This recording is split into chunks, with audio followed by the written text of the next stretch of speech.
Okay, so let's see.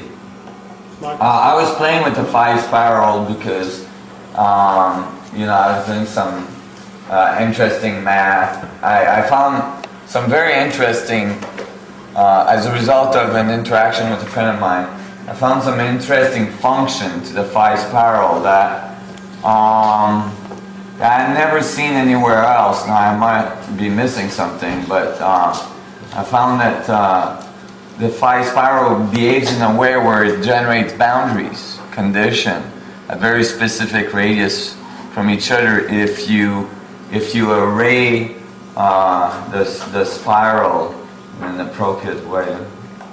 Okay, so I was building a 5 spiral, building it using, you know, 5 relationship by segments, and at one point, when my spiral was approximately here, I just continued to add segments without changing their relationship to each other. Meaning, I continued to add segments to my spiral, but instead of increasing my segment length 1.618 every time, I just kept the same ratio.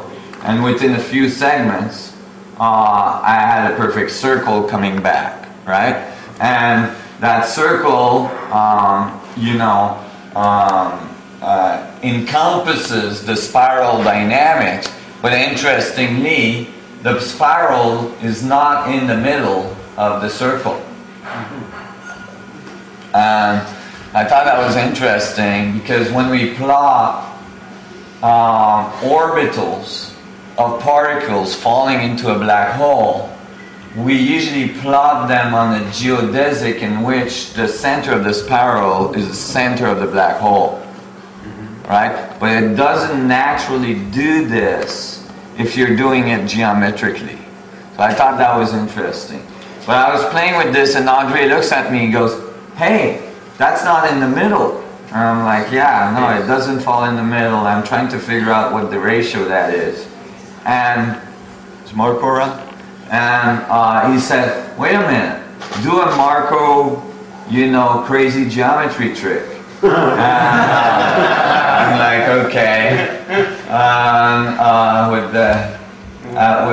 With the CAD program, I was able to reproduce it, and sure enough, turns out that the spiral vortices intersect exactly where what you call your emanation point is, which is not in the middle of the sphere, neither. And when you look closely at the spiral, see, but it never intersects that point. The point actually is more precise than the spiral.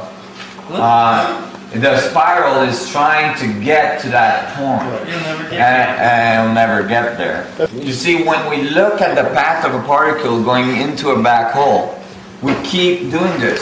We only look at one particle, like there would be only one particle falling into the black hole. But that's not the case at all. There's thousands and thousands of particles falling into the black hole.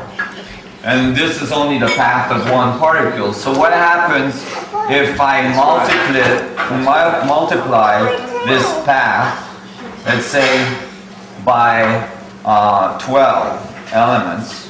So now we've got 12 particles falling into the black hole. If you actually multiply the spirals, right, so that you don't just have the path of one particle falling into a black hole, but you got a whole bunch of particles falling into a black hole. Coming in randomly? From random? Not random. Not random, at equidistance, or, you know, if you take, instead of taking the math of only one particle falling in, well, let's say you have 12, and they're at equidistance. Put them at some starting point. Oh, these boundaries here. Right. Yeah. These boundaries disappear right out of the 5 spirals. Which are more halving.